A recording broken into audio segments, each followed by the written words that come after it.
ஒரு காலி பானை, ஒரு குரு, ஒரு சீடன். இவங்க 3 பேருக்கும் என்ன தொடர்பு? ஒரு பானைக்குள்ளே என்ன இருக்க முடியும்? காற்று, தண்ணீர், ஆகாயம், வேற என்ன இருக்க முடியும்? இந்த கேள்விக்கெல்லாம் விடை கிடைக்கும் இந்த கதையில். குருவோட ஞானம் ஒரு எளிய பானை மூலமாக எப்படி வெளிப்படுதுன்னு இந்த கதையில் பார்ப்போம் வாருங்க.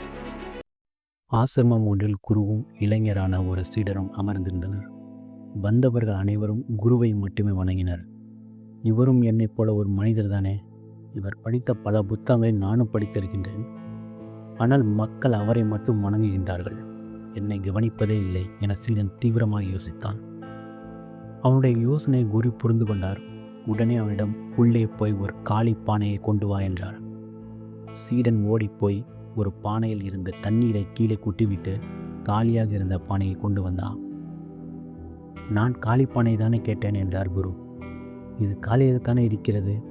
இல்லை, இதன் உள்ளே காற்று இருக்கிறது. இவ்வளவு நேரம் இதில் நீர் இருந்தது, இப்போது காற்று இருக்கிறது. ஆக எப்பொழுதுமே அது காலியாக இல்லை என்றார் குரு. குருவை அதனுள் இருக்கிற காற்றை வெளியேற்றிவிட்டால் அந்த பானை காலியாக விடுமா என தன் சந்தேகத்தை கேட்டான் சீடன். இல்லை அப்பா, அப்போதும் அதனுள் ஆகாயம்தான் இருக்கும். அந்த ஆகாயத்தை இல்லாமல் செய்ய என்ன செய்ய வேண்டும் குருவே என்றான் சீடன்.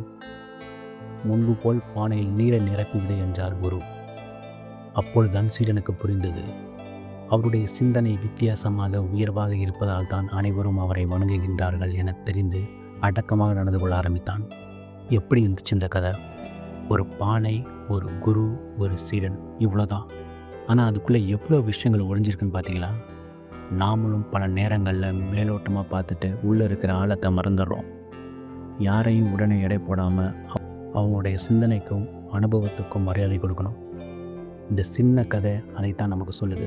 அடுத்த முறை யாராவது பார்க்கும்போது ஒரு நிமிஷம் யோசிச்சு பாருங்கள், அவங்களுக்குள்ள ஒரு பெரிய ஞானம் ஒழிஞ்சிருக்கோம். இந்த எளிய கதை நம்ம சிந்தனையை தூண்டி நல்ல மாற்றத்தை ஏற்படுத்தும் நான் நம்புகிறேன். உங்களிடம் விடைபெறுகிறேன். நன்றி.